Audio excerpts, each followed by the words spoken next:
Hello नमस्कार जय हिंद साथियों, स्वागत करता हूं आपका एडुथर्सिस के इस ऑनलाइन प्लेटफॉर्म में। दोस्तों, अब हमारे पास ज़्यादा दिन का समय नहीं बचा हुआ है हमारे एग्जाम के लिए। केवल और केवल अब हमारे पास 15 दिन का समय बचा हुआ है। 15 दिन में आप अपनी तैयारी को जांचते रहिए, उसको आकलन करते रहिए और कंटिन्यू आप तैयारी करते रहिए। हो सकता है कि आपकी तैयारी अभी बहुत ज़्यादा अच्छी ना भी हो, कोई दिक्कत नहीं है, आप तैयारी करते रहिए। हो सकता है कि कल को जो हमारा कट ऑफ हो वो बहुत कम हो। ठीक है, सीधी सी बात है, पोस्ट बहुत ज़्यादा है, कट ऑफ जितना लोग बताते हैं, जितना अगर हम भी बताते हैं, उससे भी कम कट ऑफ जा सकता है। ठीक है, आपने देखा भी होगा, भी फॉरेस्ट गार्ड का जब 151 पोस्ट में कई लोग का तो 100 नंबर में भी सिलेक्शन हुआ है। तो ऐसे ही कट ऑफ आपको पुलिस एग्जाम में भी देखने को मिलने वाला है। ठीक है, तो अगर मान लीजिए कि आपके 60 नंबर है फिजिकल में, तो भी कोई दिक्कत नहीं, आप यहाँ पे कोशिश करिए थोड़ा सा मैं कवर करने की। जितना आप कवर कर लेंगे उतना अच्छा है। बस आप हताश मत होइए, ये मत सोचिए कि होगा कि नहीं होगा, पोस्ट इतना ज़्यादा है। सिलेक्शन लगभग लगभग जितने भी लोग तैयारी करने वाले हैं, अच्छे से तैयारी करने वाले हैं, सबका सिलेक्शन होगा। ठीक है, अच्छे से मतलब ये नहीं है कि आप बहुत ज़्यादा होशियार हैं, बहुत ज़्यादा इंटेलिजेंट है तभी आपका होगा। नहीं, जो नॉर्मल एक स्टूडेंट है, जो अभी पढ़ रहे हैं, जो अगर 3 से 4 महीने भी अच्छे से पढ़ लिया होगा, उसका भी सिलेक्शन हो जाएगा। आप इसको देख लेना, है ना। आपकी तैयारी अच्छी हो उसके लिए हमने आपको कुछ दिन पहले बोला था कि हम विजेता सीरीज लाने वाले हैं। क्या? विजेता सीरीज।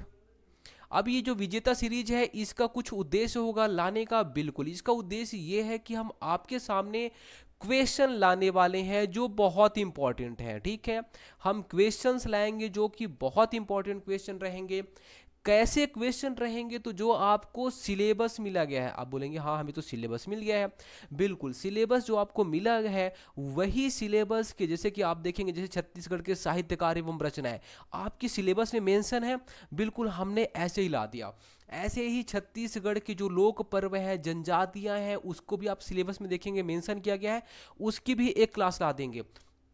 ऐसे ही हम देखें, अगर आप ऐसे ही देखेंगे तो जो हमारा सिलेबस है, सिलेबस में मेंशन किया गया है भिन्न, दशमलव, आरोही, अवरोही, तो उसकी क्लास लाएंगे। ऐसे जो मेंशन किया गया है केवल हम उसकी क्लास लाएंगे। और आप देखेंगे ये जो हमारी सीरीज है, इससे बहुत सारे क्वेश्चन आपके एग्जाम में छपने वाले हैं, देखने दिखने वाले हैं, हूबहू बहू ऐसे ही। ठीक है, तो आप इसको कैसे समझेंगे? तो देखिए, पहली बात तो आपको पहले प्रैक्टिस करना है। जैसे मान लीजिए साहित्यकार हो गए, तो आप एक बार इसको पहले पढ़ लीजिए, इस टॉपिक को। ठीक है, इस टॉपिक को अपने नोट्स से पढ़ लीजिए। उसके बाद यहाँ पे आप क्वेश्चन लगाइए। ठीक है, यहाँ पे आप क्वेश्चन लगाइए। जैसे कि आज देखेंगे आपके पास में हम 20 क्वेश्चन लाए। कितने? 20 क्वेश्चन। 20 क्वेश्चन में हम आपको कम से कम 50 फैक्ट तैयार कराएंगे। मतलब आप ये बोल सकते हैं ये 20 क्वेश्चन में आपके कम से कम 50 फैक्ट तैयार हो जाएंगे। और चांसेस है कि यही फैक्ट से ही क्वेश्चन आपके एग्जाम में देखने को मिल जाएगा। तो हम आपसे क्वेश्चन पूछेंगे और आपको देखना है कि आपके कितने जो सवाल हैं वो सही हुए हैं, कितने गलत हुए हैं। जो गलत हुए हैं आप उनको सुधारने की कोशिश करिए। ऐसे ही एक एक टॉपिक को आप अगर स्ट्रॉन्ग करेंगे तब आपकी तैयारी बहुत शानदार हो जाएगी। एक एक टॉपिक को ही स्ट्रॉन्ग किया जाता है, आप एक साथ पूरा का पूरा बुक पढ़ेंगे आपके पल्ले नहीं पड़ेगा। आपको देखना है कि जो आपका टॉपिक स्ट्रांग है उसके साथ, अगर मान लीजिए स्ट्रांग है, उसको आप केवल रिवीजन करिए, कुछ मत करिए, केवल रिवीजन करिए। और अगर आपको लगता है कि ऐसे कुछ कुछ टॉपिक है जो कि आपको लगता है कि यार ये मेरा बहुत वीक है, जैसे कि आप एक तरीके से बोल सकते हैं कि जो साहित्यकार रचनाएं हैं ये थोड़ा सा हमें रट्टा मारने पड़ते हैं, थोड़ा सा टफ टॉपिक आप इसे मान सकते हैं। वीक है कोई दिक्कत नहीं है, आप इसको जितनी भी बार आप इसको थोड़ा सा स्ट्रांग करने की कोशिश करिए, इसको आप क्या करिए, स्ट्रांग करने की कोशिश करिए।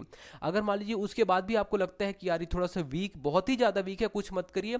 आपको जो प्रीवियस ईयर एग्जाम में जो क्वेश्चन आए हैं, कुछ भी मत करिए, जो प्रीवियस ईयर एग्जाम में जो क्वेश्चन आए हैं, केवल और केवल आप उन्हीं क्वेश्चन की प्रैक्टिस कर लीजिए।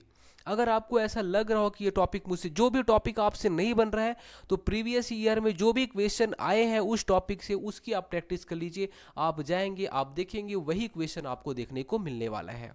ठीक है, चलिए ठीक है, तो आपको कोशिश यही करना है कि देखिए, वैसे अगर हमारे जो एप्लीकेशन की स्टूडेंट है उनको हमने यहाँ पे इम्पोर्टेंट जो भी साहित्यकार और रचनाएं थी इसका पीडीएफ दे दिया था। आपको क्या करना है, यही को आप बार बार उसे रिवीजन करिए और इसके साथ में आप खुद इसमें ट्रिक बनाइए। ठीक है, अगर आप खुद से ट्रिक बनाएंगे तो आपको बहुत लंबे समय तक चीज़ें याद रहेंगी।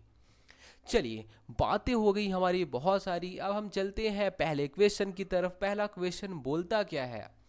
पहला क्वेश्चन ये बोलता है कि छत्तीसगढ़ी राजभाषा दिवस कब हम मनाते हैं, बताइए। सही जवाब जो हो जाएगा वो हो जाएगा ऑप्शन ए 28 नवंबर। हुआ क्या था 28 नवंबर 2007 को? कब? 28 नवंबर 2007 को छत्तीसगढ़ी राजभाषा विधेयक जो है वो क्या किया गया था, पारित हुआ था। छत्तीसगढ़ी को, किसको? छत्तीसगढ़ी को, क्या छत्तीसगढ़ी को राजभाषा, क्या राजभाषा जो है बनाने के लिए, छत्तीसगढ़ी को राजभाषा घोषित करने के लिए, बनाने के लिए विधेयक पारित किया गया था। क्या किया था? विधेयक पारित किया गया था। इसलिए हम लोग 28 नवंबर को, कब? 28 नवंबर को राजभाषा दिवस मनाते हैं।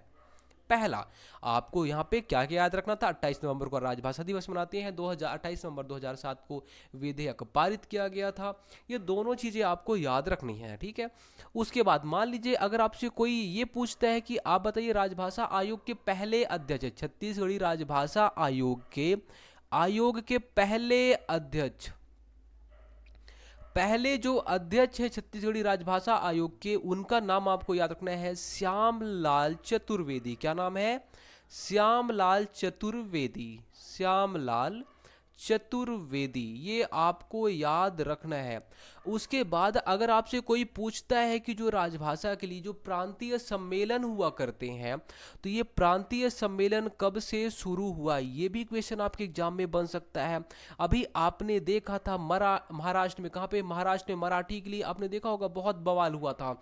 तो यहाँ पे क्वेश्चन कुछ कुछ बन सकते हैं राजभाषा आयोग से। तो देखिए, जो प्रांतीय सम्मेलन है 2013 से शुरू हुआ। पहला जो प्रांतीय सम्मेलन हुआ था, पहला वाला, वो कहाँ पे हुआ? भिलाई में हुआ। कहाँ पे? भिलाई में हुआ। और अगर आपसे पूछता है कि अभी जो वर्तमान में हुआ था, तो बोलेंगे वर्तमान मतलब 2025 में हुआ। ये कहाँ पे हुआ, आप बताइए कहाँ पे हुआ? ये हुआ था रायपुर में। कहाँ पे? ये रायपुर में हुआ था। इतने फैक्ट आपको याद रहने चाहिए। ठीक है, आप इसको रट्टा मारिए, याद करिए, कुछ भी करिए, बिल्कुल आपको याद होना चाहिए। चांद का मुंह टेढ़ा है के लेखक कौन है, बताइए। चांद का मुंह टेढ़ा है के लेखक कौन है, बताइए। इसका जो सही जवाब हो जाएगा ऑप्शन डी, गजानन माधव मुक्तिबोध। इन्होंने चांद का मुख टेढ़ा है बोला है। आप इसे कैसे याद रखेंगे? बोलेंगे देखिए, गजानन, गजानन मतलब आप बोल सकते हैं गणेश भगवान की बात कर सकते हैं, या फिर आप बोल सकते हैं कि अच्छा चलिए मैं हाथी की बात कर लेता हूँ। हाथी, अब देखिए हाथी का जो सूंड होता है वो कैसे होता है? ऐसे करके होता है ना, बोलेंगे हाँ। ये देखिए हाथी हो गया, ऐसे करके देखिए उसका सूंड ऐसे टाइप का होता है ना, बिल्कुल। तो यहाँ पे मुख टेढ़ा है, ऐसे करके आप याद कर सकते हैं गजानन। ठीक है, गजानन। हम लोग वैसे गणेश भगवान को बोलते हैं, तो वैसे आप याद कर सकते हैं। सूंड है, ठीक है, सूंड टेढ़ा होता है। फिर देखिए, छत्तीसगढ़ी उपन्यास दियना के अंजोर के लेखक कौन है? दियना के अंजोर,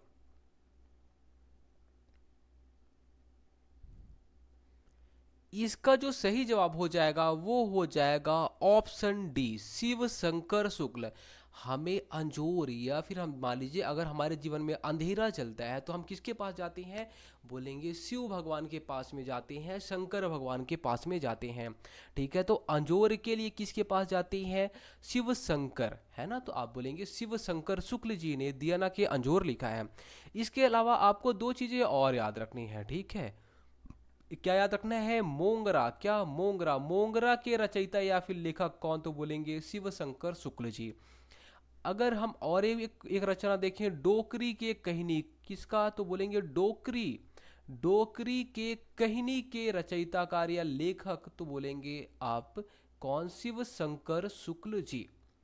तो देखिए, कैसे याद रखेंगे? शिव शंकर शुक्ल जी या फिर शिव भगवान, आप बोलिए शिव भगवान डोकरी, क्या जो डोकरी थी, डोकरी दाई थी, डोकरी दाई के जीवन में क्या अंजोर कर दिया और मोंगरा की खुशबू डाल दिया। मोंगरा की खुशबू मतलब यहाँ पे आप बोल सकते हैं वो जीवन जो है एकदम उज्जवल हो गया, मतलब खुशबू मतलब खुशनुमा हो गया। ठीक है, अंजोर कर देंगे, मान लीजिए आपके जीवन में अंजोर आ गया मतलब खुशहाली आ गई। ठीक है, और तो मोंगरा है ना, मोंगरा यहाँ पे आप बोल सकते हैं मोंगरा की खुशबू होती है, बिल्कुल मोंगरा की खुशबू आ गई, खुशहाली आ गई और अंजोर आ गया। ठीक है, किसके? तो डोकरी के जीवन में कैसे? तो बोलेंगे शिव शंकर या शिव भगवान ने ऐसा कर दिया। आगे देखिए, फ्रांस राज्य क्रांति का इतिहास, इसके अलावा लवंग लता जो कि एक उपन्यास है, इसके अलावा पंडित लोचन प्रसाद पांडे की जो जीवनी लिखी गई है। ठीक है, पंडित लोचन प्रसाद पांडे पांडे की जो जीवनी लिखाई गई है, इतनी जो रचनाएं हैं वो किसने लिखी हैं ये बताइए। बताइए, इतनी सारी रचनाएं जो अभी हमने आपको बताया, बताइए लिखा किसने है ये सब? फ्रांस की क्रांति का इतिहास, क्या फ्रांस की क्रांति का इतिहास, लवंग लता, पंडित लोचन प्रसाद पांडे। ठीक है, जो कि एक लेखक खुद हैं, इनकी जीवनी किसने लिखी है बताइए। सही जवाब, सही जवाब कौन सा कर दें हम? ए कर दें क्या? ए कर दें, बी कर दें? लोचन प्रसाद पांडे, सीधी सी बात है, अपनी जीवनी वही लिखेंगे। इसका सही जवाब हो जाएगा ऑप्शन सी, ना कि ए। प्यारे लाल गुप्त जी ने फ्रांस की क्रांति का इतिहास लिखा, लवंग लिखा, पंडित लोचन प्रसाद पांडे जी की जीवनी लिखे। तीन चीजें किसने लिखा है? प्यारे लाल गुप्त जी ने लिखा है। इसके अलावा आपको थोड़े से प्यारे लाल गुप्त जी के बारे में और भी कुछ चीजें याद रख लेनी चाहिए। जैसे कि अगर आपसे कोई पूछता है कि प्राचीन छत्तीसगढ़ के, क्या प्राचीन छत्तीसगढ़ के लेखक कौन या रचयिता कौन थे? बोलेंगे आप प्यारे लाल गुप्त।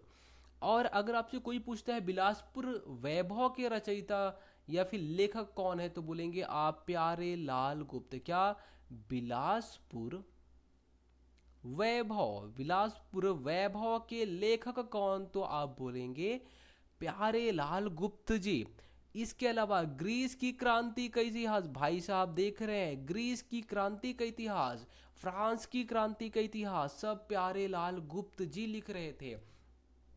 ठीक है, तो आपको याद रखना है, कैसे क्या याद रखेंगे? देखिए, प्राचीन, आपको यहाँ पे हम मैट्रिक बता देता हूँ, क्या ट्रिक है? प्राचीन छत्तीसगढ़ में, कब? अभी नहीं, प्राचीन छत्तीसगढ़ में, क्या प्राचीन छत्तीसगढ़ में लवंग लता, आप जानते हैं लवंग लता? हाँ, लवंग लता आपने खाया भी होगा, लवंग लता। ठीक है, लवंग लता से प्यार होता था। ठीक है, प्राचीन छत्तीसगढ़ में लवंग लता एवं आप बोल सकते हैं बिलासपुर, चलिए मैं बिलासपुर भी ले लेता हूँ।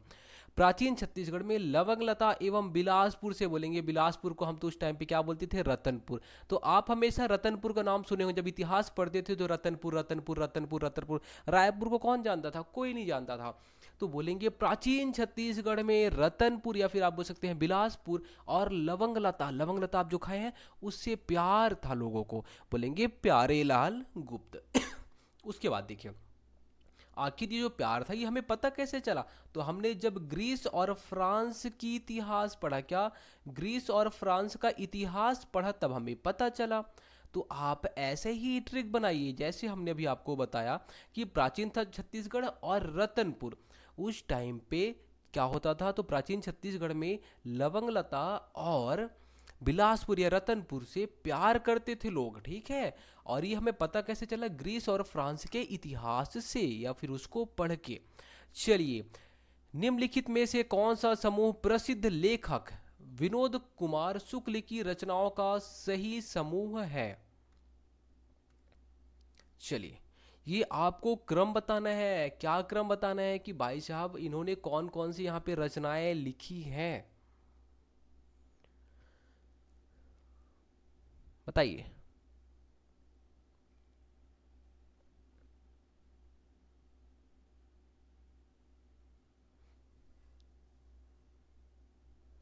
देखिए, इसका जो सही जवाब हो जाएगा वो हो जाएगा ऑप्शन डी। कौन कौन सा? तो बोलेंगे विनोद कुमार शुक्ल जी। ठीक है, अभी इनको क्या मिला है बताइए? विनोद कुमार शुक्ल जी को अभी क्या मिला है? कौन से क्रम का इनको ज्ञानपीठ अवार्ड मिला है बताइए?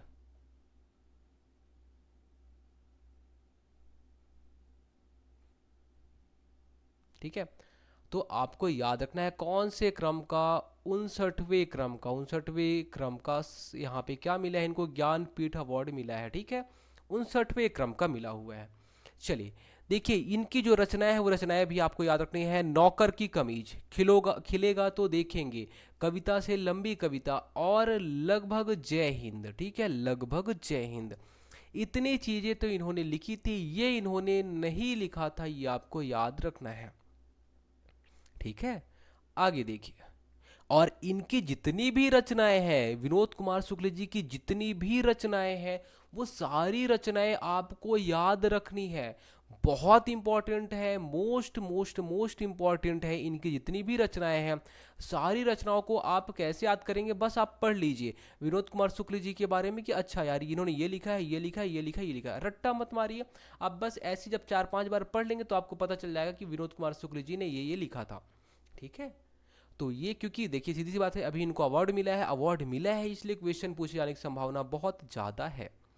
रामायण सार संग्रह पुस्तक के रचनाकार कौन? रामायण सार संग्रह के रचनाकार कौन?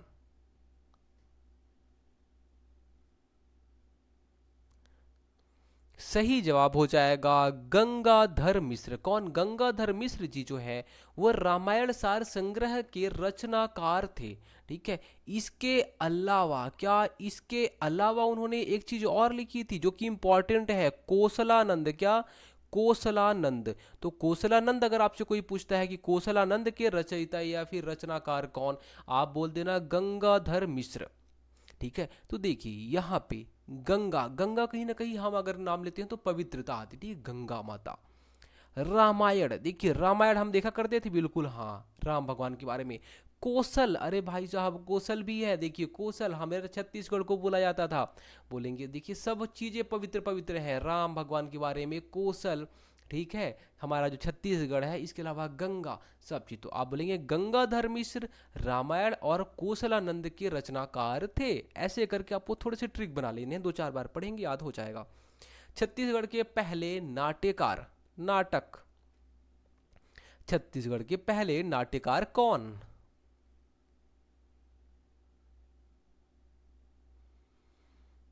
कौन? ऑप्शन डी राइट आंसर, लोचन प्रसाद पांडे। लोचन प्रसाद पांडे छत्तीसगढ़ के पहले नाट्यकार या नाटककार, या इन्होंने नाटक लिखी थी। ठीक है, अब देखिए लोचन प्रसाद पांडे जी के कुछ यहाँ पे रचनाएं आपको याद रख लेना चाहिए जो कि बहुत इंपॉर्टेंट है। जैसे कि कलिकाल। क्या? कलिकाल, कलिकाल के रचनाकार कौन अगर आपसे पूछ लेगा तो आप बोलेंगे लोचन पांडे, लोचन पांडे, लोचन पांडे। फिर अगर आपसे कोई पूछता है कि भूतहा मंडल, क्या? भूतहा मंडल के, भूतहा मंडल के रचनाकार बता दीजिए, तो आप बोल देना कौन? लोचन पांडे, लोचन पांडे। ठीक है, अगर आपसे कोई पूछता है कि जो किरारी और गुंजी में स्तंभ लेख या फिर काष्ठ स्तंभ लेख मिले हैं, कहाँ पे? किरारी में। कहाँ पे? गुंजी में। किरारी में और गुंजी में जो शिलालेख और काष्ठ स्तंभ लेख मिले हैं, वो किसने उसके बारे में जो निबंध लिखा, ये निबंध है। ठीक है, पहली बात तो मिले हैं, ये तो आपको पता होगा, आपने इतिहास में पढ़ा होगा। इसके बारे में इन्होंने लिखा है, लिखा किसने है? तो लोचन प्रसाद पांडे जी ने लिखा है। तो गुंजी में आपको शिलालेख मिला है। ठीक है, गुंजी शिलालेख के बारे में निबंध किसने लिखा? तो आप बोल देना लोचन पांडे। किरारी में जो स्तंभ लेख या फिर काष्ठ, काष्ठ मतलब लकड़ी में, लकड़ी में लिखा गया था, तो काष्ठ स्तंभ लेख के बारे में निबंध किसने लिखा है? लोचन पांडे ने लिखा है। अब देखिए लोचन पांडे के बारे में आप कैसे याद करेंगे, तो देखिए एक लोचन है, कौन? लोचन। अब जो लोचन है वो क्या करता है? नाटक करता है। क्या? नाटक करता है।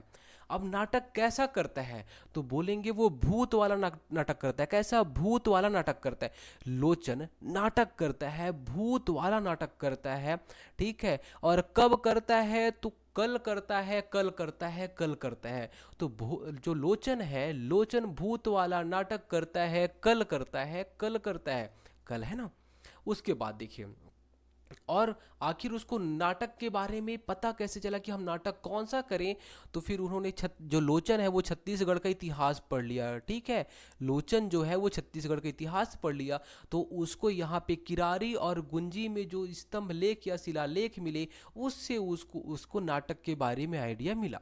तो लोचन के बारे में आपको याद रखना है, भूत वाला, क्या जो लोचन है वो नाटक करता है भूत वाला। कल करेगा, कब करेगा, कल करेगा, पता कैसे चला कि कौन सा नाटक करोगे, क्योंकि नाटक में बहुत पात्र होते हैं। उसने बोला कि चलो यार, हम अपने छत्तीसगढ़ के बारे में ही जो हमारे पास स्तंभ है, शिलालेख है, उससे ही हम यहाँ पे, तो किरारी और गुंजी शिलालेख से यहाँ पे उसने निबंध पढ़ा और वही को नाटक कर दिया। फिर देखिए, सुराज और फागुन गीत किस कवि की रचना है? सुराज और फागुन गीत किस कवि की रचना है? सुराज और फागुन गीत किस कवि की रचना है, बताइए। इसका जो सही जवाब हो जाएगा वो हो जाएगा ऑप्शन डी, ठीक है। किसकी? द्वारिका प्रसाद तिवारी जी की रचना है। किसकी? द्वारिका प्रसाद तिवारी जी की। कौन सी रचना है? सुराज और फागुन गीत। क्या? सुराज और फागुन गीत द्वारिका प्रसाद तिवारी जी की रचना है। इसके अलावा इनकी और दो रचना याद कर लीजिएगा। कौन कौन सी रचनाएं हैं? एक है धमनी हाट। क्या? धमनी हाट। धमनी हाट इंपॉर्टेंट है ये। धमनी हाट के रचनाकार कौन? बोलेंगे द्वारिका प्रसाद मिस तिवारी जी। इसके अलावा राम और केवट संवाद। क्या? राम और केवट संवाद, इसके रचनाकार कौन? इसके रचनाकार भी है कौन? द्वारिका प्रसाद तिवारी जी। आप इसको याद कैसे करेंगे? देखिए, एटलीस्ट आपको ज़्यादा कुछ याद नहीं है तो जो हम यहाँ पे पढ़ा रहे हैं, जो ये इस स्लाइड में, ठीक है, ये पूरा का पूरा ये क्लास रहेगा, इतना तो आपको याद होना चाहिए। अगर आपकी किस्मत बाय चांस अच्छी रहेगी, और मुझे पता है कि इतने से 80% चांस यही है कि यहीं से क्वेश्चन छप जाएगा, ठीक है। 20% चांस है कि हाँ बाहर से भी क्वेश्चन छप जाए, लेकिन आप इसको अगर कर लेते हैं तो डेफिनेटली आपको फ़ायदा ज़रूर मिलेगा। देखिए, द्वारिका प्रसाद तिवारी जी, द्वारिका प्रसाद तिवारी जी ने, तो बोलेंगे द्वारिका, द्वार समझ में आ रहा है? बोलेंगे हाँ द्वार, ठीक है। द्वार में राम। क्या? द्वार में राम। बोलेंगे हाँ भाई, द्वार में हम राम, कोई आता है तो हम क्या करते हैं? राम राम राम राम बोलते हैं ना। जैसे आप अगर कहाँ हरियाणा वगैरह में जाएंगे तो राम राम भाई साहब बोलते हैं, तो राम। बोलेंगे हाँ, द्वार में हम राम राम, अगर कोई द्वार में आता है तो हम राम राम बोलते हैं, ठीक है। और क्या बोलते हैं? आइए यहाँ पे राज करिए। देखिए, सुराज, ठीक है, सुराज। तो बोलेंगे यहाँ पे आइए राज करिए। कब? तो बोलेंगे यहाँ पे फागुन में, ठीक है। आइए यहाँ पे राम राम आप आइए, और फागुन में, ठीक है, फागुन में यहाँ पे राज करिए। ऐसे करके आप एक तो ट्रिक बना लीजिए, ठीक है। और जो हम राम राम बोलते हैं तो वो धमनी से, मतलब अपने दिल से बोलते हैं। और दिल में भी देखिए, अगर आप बोलेंगे दिल, दिल के पास जो ब्लड जाता है वो कैसे? धमनी और सिराओं से जाता है। तो हम दिल से बोलते हैं कि भाई ये राम राम राम राम ऐसे करके बोलते हैं ना। हाँ, तो दिल से हम राम राम बोलते हैं। वो जो दिल से बोलते हैं, एक तरीके से आप बोल सकते हैं वो धमनियों से हमारा जुड़ा रहता है हमारा दिल, ठीक है, वैसे। और आइए और राज करिए, ठीक है, आइए और राज करिए हमारे यहाँ पे, ऐसे करके। तो राज फागुन, फागुन में राज करिए हमारे द्वार में आके। फिर देखिए, छत्तीसगढ़ परिचय और राम राज्य के लेख पुस्तक के लेखक कौन? छत्तीसगढ़ परिचय और राम राज्य पुस्तक के लेखक कौन?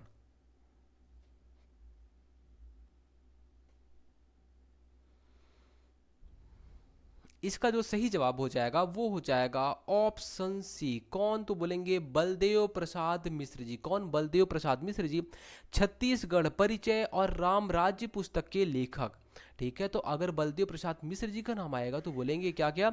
एक तो छत्तीसगढ़ परिचय, ठीक है, छत्तीसगढ़ परिचय, छत्तीसगढ़ परिचय, छत्तीसगढ़ परिचय के लेखक कौन? तो बोलेंगे बलदेव प्रसाद मिश्र जी, ठीक है। राम राज्य के लेखक कौन? तो राम राज्य के भी लेखक कौन है? बलदेव प्रसाद मिश्र जी हैं। इसके अलावा साकेत संघ, क्या? साकेत संघ, साकेत संघ के जो लेखक हैं, साकेत संघ के भी लेखक कौन है? बलदेव प्रसाद मिश्र जी है। याद कैसे करेंगे? बोलेंगे भाई साहब देखिए, बल, अब बोलेंगे बल, तो जो छत्तीसगढ़ है, ठीक है, हाँ, अगर हम अपने छत्तीसगढ़ के बारे में बात करते हैं तो जो हमारे छत्तीसगढ़ का नाम आता है, तो अगर आप देखेंगे, चाहे वीर नारायण सिंह हो, चाहे हनुमान सिंह हो, सब कैसे हैं? तो बोलेंगे बलशाली थे। तो हमारे छत्तीसगढ़ का अगर परिचय का आता है कि हमारा छत्तीसगढ़ कैसा है, बलशाली है, बिल्कुल भाई, हमारे छत्तीसगढ़ के अगर परिचय की बात आएगी तो छत्तीसगढ़ क्या है? बलशाली है, बोलेंगे बलदेव। अच्छा, राम राज्य, हाँ बिल्कुल भाई, यहाँ पे राम राज्य है कि नहीं है। देखिए अगर आप बात करेंगे हमारे छत्तीसगढ़ के बारे में, तो छत्तीसगढ़ कितना प्यारा सा राज्य है। आप वहीं चले जाइए, कहाँ पे, बिहार चले जाइए, ठीक है, तो आपको पता चल जाएगा कि वहाँ पे कैसे है। आप देखिए महाराष्ट्र, महाराष्ट्र में कैसे लड़ाई दंगे कर रहे हैं लोग, ठीक है। बाहर बाहर जाएंगे तो आपको समझ में आएगा छत्तीसगढ़ कितना अच्छा है। तो आपको पता चल जाए, अच्छा छत्तीसगढ़ हमारा राम राज्य। छत्तीसगढ़ का परिचय हमें, ठीक है, तो बोलेंगे छत्तीसगढ़ का परिचय बलशाली, छत्तीसगढ़ के लोग बलशाली हैं।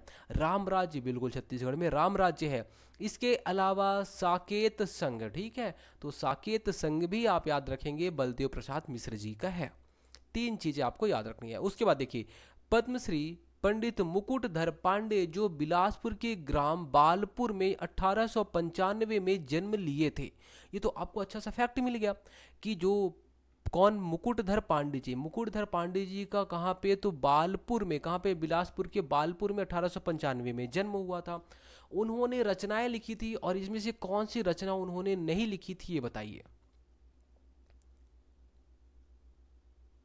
मुकुटधर पांडे ने रचनाएं लिखी थी। उनका जन्म तो बिलासपुर के बाल, कहाँ पे, बिलासपुर के बालपुर में 1895 में हुआ था। 1893 याद आया कुछ, बोलेंगे शिकागो सम्मेलन, कौन, तो बोलेंगे स्वामी विवेकानंद जी, ठीक है। गांधी जी अब्दुल्ला के लिए जाते हैं भाई साहब, कहाँ, दक्षिण अफ्रीका जाते हैं मुकदमा लड़ने के लिए, ठीक है, 1893। और क्या है, तो बोलेंगे क्या, तो गणपति उत्सव की शुरुआत हुई थी, ठीक है। कौन, बाल गंगाधर तिलक, कहाँ पे, महाराष्ट्र में, मराठा में, ठीक है। ये तीन चार चीज तो आपको 1893 की बात याद आ गई।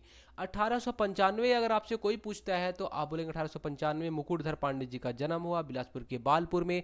और उन्होंने सब लिखा, लेकिन लवंग लता नहीं लिखा। क्या लवंग लता, तो मैंने अभी आपको बताया ना, लवंग लता, बताइए कौन लवंग लता, बोलेंगे कौन, प्यारे लाल भाई, प्यार करते हैं हम लवंग लता से, प्यारे लाल गुप्त जी, ठीक है, प्यारे लाल गुप्त जी। बाकी सारी जो चीजें हैं यहाँ पे मुकुटधर पांडे जी, ठीक है। तो लवंग लता अगर आपको याद रहता है, प्यार से, हम प्यार से लवंग लता खाते हैं, ठीक है।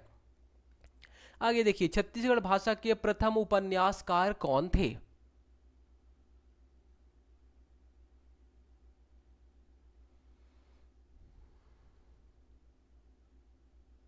इसका जो सही जवाब हो जाएगा, क्या हो जाएगा बताइए। क्या मैं डी कर दूं। बोलेंगे लोचन तो नाटक करता था भाई, अरे भाई ये तो नाटक करता था, लोचन तो नाटक करता था। अच्छा लोचन नाटक कर रहा है, ठीक है। किसी हम सही कर दे भाई साहब, बंशीधर पांडे को हम सही कर देते हैं। जो बंशीधर पांडे है वो पहले उपन्यासकार, तो छत्तीसगढ़ के पहले उपन्यासकार कौन, बंशीधर पांडे, ठीक है। इनकी एक रचना बहुत इंपॉर्टेंट है, नाम क्या है, तो हीरू के कहनी, क्या, हीरू के कहनी। हीरू के कहनी के रचयिता या फिर लेखक कौन है, तो आप बोल देंगे बंशीधर पांडे, कौन, बंशीधर पांडे, ठीक है। तो बोलेंगे बंशीधर पांडे हीरू की कहानी के रचनाकार हैं, ये आपको याद रखना है, ठीक है। तो बंसी बजैया, फिर आप ऐसा करके कुछ भी ट्रिक बनाइए कि बंसी, देखियो बंसी में क्या है, तो बंसी में हीरा है। अब क्या हुआ, देखिए बंसी हम किसे बोलते थे, बताइए, बंसी बजाना, बंसी, बंसी है ना। तो देखिए बंसी जो है, आप एक तरीके से मान लीजिए कि हाँ एक, आई थिंक पहले जो, जिससे हम लोग मछली वगैरह पकड़ते थे ना, वो एक तो ऐसा कुछ लोहे का लगा रहता है, पानी वानी में जो पकड़ते हैं, तो उसको भी वंशी ऐसा टाइप का कुछ बोलते हैं, ठीक है। तो देखिए वंशी में हम मछली पकड़ रहे थे, एक तालाब था यहाँ पे, ठीक है, मछली पकड़ रहे थे। और ये देखिए मछली थी, अब मछली तो नहीं पकड़ाई, लेकिन यहाँ पे था क्या, हीरा, ठीक है। ऐसा जब हमने बंसी को ऐसे डाला यहाँ पे, बंसी मतलब आप ये समझना कि जो मछली पकड़ने के लिए जो होता है ना, जब हम लोग पानी में डालते हैं तो फिर मछली उसमें फंस जाती है, फिर निकालते हैं, तो हम इसे वंशी मान लेते हैं, ठीक है। अगर ये वंशी है तो आप क्या करेंगे, यहाँ पे मछली पकड़ने के लिए ऐसा आप फेंकेंगे, लेकिन मछली नहीं फंसेगा, क्या हो जाएगा, हीरा फंस जाएगा, हीरा को आप उठा ले जाएंगे, तो हीरू की कहानी, बंसी हीरू की कहानी। आगे देखिए चीजें आपको याद रहनी चाहिए, कैसे भी याद करिए, बस याद होना चाहिए। विलासपुर वैभव पुस्तक के लेखक कौन, अगर आपने यहाँ पे गलत किया तो आपको बहुत मार पड़ेगी। बिलासपुर वैभव के लेखक कौन, गलती से भी आपको गलती नहीं करनी है, प्यारे लाल गुप्त जी के बारे में आपको याद रखना है। सुदामा चरित्र के रचयिताकार कौन, सुदामा चरित्र के रचयिताकार कौन, बताइए। सही जवाब हो जाएगा, बोलेंगे कृष्ण गोपाल। भाई साहब गोपाल बोलेंगे गोपाल, अच्छा हाँ गोपाल मतलब कृष्ण भगवान की बात हो रही है, कृष्ण भगवान और सुदामा जी की दोस्ती, बोलेंगे हाँ चलिए याद आ गया। तो गोपाल बोलेंगे गोपाल और कृष्ण ये दोनों साथ साथ में रहेंगे, हाँ चलिए इतना आपको याद आ गया, बोलेंगे ठीक है इतना याद आ गया। थोड़ा सा गोपाल चंद्र की या फिर गोपाल मिश्र यहाँ पे लिख लीजिए, गोपाल मिश्र या चंद्र जो भी मन करे आप लिख लीजिए। गोपाल मिश्र की कुछ कुछ आप और रचनाएं लिख लीजिए, जैसे कि खूब तमाशा। खूब तमाशा अगर आपसे कोई पूछेगा कि किसने लिखा है तो बोलेंगे गोपाल मिश्र, गोपाल मिश्र। ठीक है। सुदामा चरित अगर आपसे कोई पूछेगा, ठीक है, जैसे ये सुदामा चरित तो हमने अभी आपको बताया ही है, सुदामा चरित के बारे में, सुदामा चरित भी गोपाल मिश्र ने लिखा है। और भक्ति चिंतामणि, क्या भक्ति चिंतामणि, भक्ति चिंतामणि किसने लिखी है तो भक्ति चिंतामणि भी सुदामा चरित ने लिखी है। अब देखिए आप इसको याद कैसे करेंगे, देखिए याद करने के लिए आपको ज़्यादा कुछ दिमाग नहीं लगाना है, क्या दिमाग लगाना है, बोलेंगे गोपाल, गोपाल आपको याद है, बोलेंगे हाँ कृष्ण भगवान, कृष्ण भगवान क्या तो बोलेंगे जब कृष्ण भगवान के पास कौन जाते हैं, सुदामा जी जाते हैं, जब कृष्ण भगवान के पास सुदामा जी जाते हैं तो सुदामा जी की वो क्या करते हैं, खूब भक्ति करते हैं, उनके पैर को धोते हैं। भाई साहब कोई बात नहीं, आप गरीब रह गए अभी कोई दिक्कत नहीं, लेकिन दोस्त तो हमारा दोस्त ही होता है, उनके पैर को धोते हैं। तो बोलेंगे क्या, गोपाल जी ने सुदामा की खूब भक्ति की, क्या खूब भक्ति की और चिंता किया। कौन, गोपाल जी, गोपाल मतलब कृष्ण भगवान, कृष्ण भगवान ने सुदामा जो उनका गरीब दोस्त था उसकी खूब भक्ति किए, ठीक है, और भक्ति खूब भक्ति की और उसकी चिंता किए। आगे देखिए, बाबू रेवा राम की रचना कौन सी है बताइए, बाबू रेवा राम की रचना कौन सी है बताइए। सही जवाब जो हो जाएगा वो हो जाएगा ऑप्शन डी, विक्रम विलास। क्या विक्रम विलास बाबू रेवा राम की रचना है, ठीक है। बाबू रेवाराम की रचना कौन सी, विक्रम विलास। अब देखिए बाबू रेवाराम जी के बारे में और कुछ कुछ एक दो रचनाएं और याद कर लीजिए। पहला तो आपको विक्रम विलास से आपको याद करना ही है, साथ में आपको याद रखना है दोहावली। क्या दोहावली, दोहावली किसने लिखा है तो दोहावली भी बाबू रेवाराम ने लिखा है।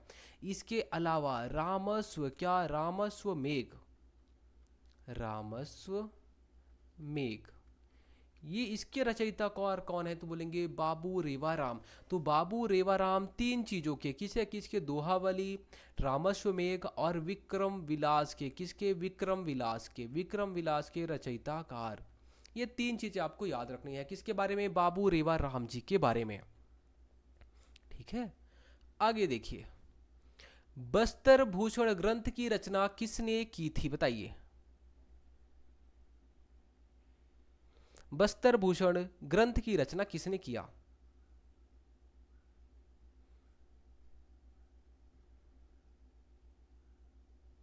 इसका जो सही जवाब हो जाएगा वो हो जाएगा केदारनाथ ठाकुर। कौन, केदारनाथ ठाकुर ने बस्तर भूषण की रचना किया, ठीक है।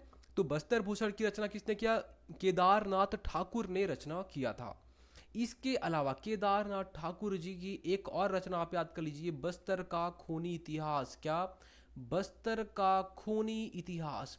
तो अगर आपको कुछ नहीं पता है तो जब कभी बस्तर के बारे में बात होगी तो आप बोलेंगे बस्तर का खूनी इतिहास, बस्तर का भूषण, बस्तर का भूषण, बस्तर भूषण।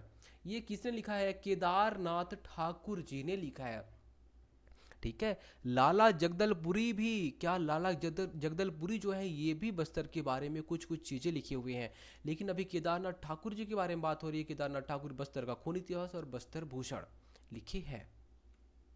फिर देखिए, छत्तीसगढ़ी दान लीला, कृष्ण जन्म पत्रिका, सच्चा सरदार, छत्तीसगढ़ी रामायण के रचनाकार कौन। बहुत इंपॉर्टेंट जितनी भी रचनाएं हैं, देखिए पहली तो छत्तीसगढ़ी दान लीला, अगर आपके एग्जाम में एक ही क्वेश्चन बन सकता है, दान लीला के रचनाकार कौन, बोलेंगे नहीं पता। दूसरा देखिए कृष्ण जन्म पत्रिका, इसके रचनाकार कौन, नहीं पता। तीसरा देखिए सच्चा सरदार के रचयिता कौन, नहीं पता। चौथा देखिए छत्तीसगढ़ी रामायण के रचयिताकार या रचनाकार कौन, बताइए। ये चार कुछ भी अगर इसमें से एक भी पूछेगा तो आप बोलेंगे पंडित सुंदरलाल शर्मा जी। कौन, पंडित सुंदरलाल शर्मा जी इसके रचनाकार थे। इसके अलावा देखिए ये चार तो आपको याद रखने ही रखने हैं। पांचवा नंबर कौन सा याद रखना है? प्रहलाद चरित्र। क्या? प्रहलाद, प्रहलाद चरित्र। प्रहलाद जो चरित्र है ये भी किसने लिखा है? सुंदरलाल शर्मा जी ने लिखा है। छठवा भी याद कर लीजिए, छठवा है करुणा पच्चीसी। क्या? करुणा पच्चीसी। करुणा पच्चीसी के रचयिता या फिर लेखक कौन बोलेंगे? करुणा पच्चीसी भी सुंदरलाल शर्मा जी ने लिखा है। एक सातवां और आखिरी आपको याद रखना है, सतनामी भजन माला। क्या? सतनामी भजन माला। सतनामी भजन माला के लेखक कौन? तो बोलेंगे सतनामी भजन माला के लेखक कौन? कौन? सुंदरलाल शर्मा जी। तो इतना आपको सुंदरलाल शर्मा जी के बारे में याद होना चाहिए, कुछ भी क्वेश्चन बन सकता है। अब ज्यादा क्वेश्चन नहीं बचे हैं, थोड़े से और क्वेश्चन है। सुंदरलाल शर्मा, सॉरी, सुबह की तलाश। क्या? सुबह की तलाश जो उपन्यास है ये किसकी रचना है बताइए? सुबह की तलाश, सुबह की तलाश सही जवाब हो जाएगा। हो सकता है आपने यहाँ पे ऑप्शन डी लगाया होगा, लेकिन मैं यहाँ पे ऑप्शन बी लगाऊंगा। मैं भी गलत, आप भी गलत, ऑप्शन ए राइट आंसर। ठीक है, तो नरेंद्र देव वर्मा जी सुबह की तलाश के लेखक या उपन्यासकार हैं। ठीक है, इसके अलावा नरेंद्र देव वर्मा जी के बारे में और आप कुछ कुछ चीजें याद रख लीजिए। छत्तीसगढ़ी भाषा का उपन्यास, छत्तीसगढ़ी भाषा का उद्विकास, छत्तीसगढ़ी भाषा का उद्विकास ये किसने लिखा है? छत्तीसगढ़ी भाषा का उद्विकास ये किसने लिखा है? तो नरेंद्र देव वर्मा जी ने लिखा है। सुबह की तलाश, सुबह की तलाश अभी हमने आपको बता दिया यहाँ पे। अपूर्वा, क्या? अपूर्वा, अपूर्वा किसने लिखा है? तो नरेंद्र देव वर्मा जी ने लिखा है। मोला गुरु बनई लेते। क्या? मोला गुरु बनई लेते इसके रचनाकार कौन? तो बोलेंगे नरेंद्र देव वर्मा जी। ठीक है, तो आपको नरेंद्र देव वर्मा जी के बारे में क्या क्या याद रखना है? पहला तो सुबह की तलाश, फिर छत्तीसगढ़ी भाषा का उद्विकास, अपूर्वा और मोला गुरु बनई लेते के रचयिताकार कौन है? बोलेंगे नरेंद्र देव वर्मा जी हैं। ठीक है, तो देखिए नरेंद्र देव वर्मा जी के बारे में आप कैसे याद रखेंगे? बोलेंगे नरेंद्र देव, कौन? नरेंद्र देव, नरेंद्र भाई साहब समझ रहे हो? नरेंद्र, हाँ नरेंद्र मोदी, बिल्कुल सही समझ गए आप, एकदम सही समझो, नरेंद्र मोदी। नरेंद्र मोदी ने क्या किया? तो भाई साहब सुबह सुबह उठ गए, सुबह उठ गए और क्या किए? तो छत्तीसगढ़ी भाषा का, क्या? छत्तीसगढ़ी भाषा का सुबह उठकर, देखिए क्या बोलते हैं, 4 बजे उठ जाते हैं, क्या पता कौन देखने थोड़ी नहीं कुछ जा रहा है कोई। सुबह उठ के, सुबह उठकर छत्तीसगढ़ी भाषा का उद्विकास कर दिए, अब कोई काम नहीं था तो नरेंद्र देव, तो बोलेंगे नरेंद्र जो है, ठीक है, वो क्या किए? सुबह उठकर छत्तीसगढ़ी भाषा का ऊपर उद्विकास किए। और बताइए, बस कुछ नहीं, एक ठो यहाँ पे लाइन लिख दी और बोलते हैं कि अब मोला, ठीक है, अब मोला गुरु बना ही लेते, अब मुझे गुरु बना लेना। ठीक है, ये बोल रहे हैं कौन? नरेंद्र मोदी। मतलब देखिए काम एक तो छोटा सा किए हैं, सुबह उठ के एक तो लाइन लिख दिए, बोलते हैं अब मोला गुरु बना ही लेते। ठीक है, पूर्व में जो भी था कोई दिक्कत नहीं है, पूर्व में 36 वाले थे, कोई दिक्कत नहीं, अब उनको छोड़िए, अब मोला गुरु बना ही लेते। किसको? तो आज से आपके गुरु कौन हो गए? नरेंद्र मोदी जी। नरेंद्र मोदी सुबह उठ के छत्तीसगढ़ी भाषा का उद्विकास एक ठो लाइन लिख देते हैं और बोलते हैं अब मोला गुरु बना ही लेते, अब पूर्व में जो 36 वाले थे उनको आप छोड़ दीजिए। ठीक है, ऐसे आप याद करेंगे। बस थोड़ा सा और बचा हुआ है। छत्तीसगढ़ी भाषा के काव्य संग्रह पर्रा भर लाई के रचयिता कौन है? के रचयिता है बताइए, रचयिताकार। ठीक है, पर्रा भर लाई किसने लिखी है बताइए? पर्रा भर लाई, इसका जो सही जवाब हो जाएगा वो हो जाएगा ऑप्शन ए, श्यामलाल चतुर्वेदी। कौन? श्यामलाल चतुर्वेदी ने पर्रा भर लाई लिखी है। किसने? श्यामलाल चतुर्वेदी जी ने पर्रा भर लाई लिखी है। पर्रा भर लाई के अलावा और उन्होंने क्या लिखा है? पर्रा भर लाई, पर्रा भर लाई किसने लिखा? श्यामलाल चतुर्वेदी जी ने लिखा। इसके अलावा किसने लिखा है? तो बोलेंगे इसके अलावा उन्होंने क्या क्या लिखा है? राम वनवास, राम वनवास, राम वनवास भी किसने लिखा है? श्यामलाल चतुर्वेदी जी ने लिखा है। इसके अलावा माया के टोकरी, क्या? माया के टोकरी, माया के टोकरी किसने लिखा है? माया के टोकरी भी श्यामलाल चतुर्वेदी जी ने लिखा है। फिर देखिए इतिहास समुच्चय किसकी कृति है? इतिहास समुच्चय किसने लिखा है? सही जवाब हो जाएगा ऑप्शन बी और आप गलत हो जाएंगे, ऑप्शन ए राइट आंसर। वह आदमी चला गया नया कोट पहन करके। रचयिताकार कौन है या रचयिता किसने, रचयिता बताइए कौन है। ठीक है, या रचनाकार होना चाहिए था, रचनाकार, रचनाकार कौन है बताइए। वह आदमी चला गया नया कोट पहनकर, हमारा कोट लेके चला गया। अब बताइए उसके रचनाकार कौन। इसका जो सही जवाब हो जाएगा वो हो जाएगा ऑप्शन ए, विनोद कुमार शुक्ल जी, इसका राइट आंसर हो जाएगा। आपके पास से टोटल 20 क्वेश्चन हमने फैक्ट आपको करा दिए हैं, लगभग लगभग 30 से 40 फैक्ट आपको मैंने ज़्यादा ही बताए हैं। अगर मान लीजिए 40 फैक्ट भी हमने बताया, उससे ज़्यादा ही बताया है। तो अब आपके ये टॉपिक था साहित्यकार, इसे आपके 60 से 70 फैक्ट आराम से तैयार हो गए। इतना आप कर लीजिए। ठीक है, ये पीडीएफ आपको मिल जाएगा, इसको आप इसे डाउनलोड करके इस आप क्या कर सकते हैं, इसे बार बार पढ़ेंगे। प्रिंट आउट वगैरह अब मत निकलवाइए, जबरदस्ती का पैसा मत खर्च करिए। ठीक है, इसको क्या करेंगे, इसी को आप ऐसे प्रिंट ऐसे देख के, ठीक है, और इसे डाउनलोड करके आप इसी को ही रट्टा मारिए, याद करिए। धन्यवाद।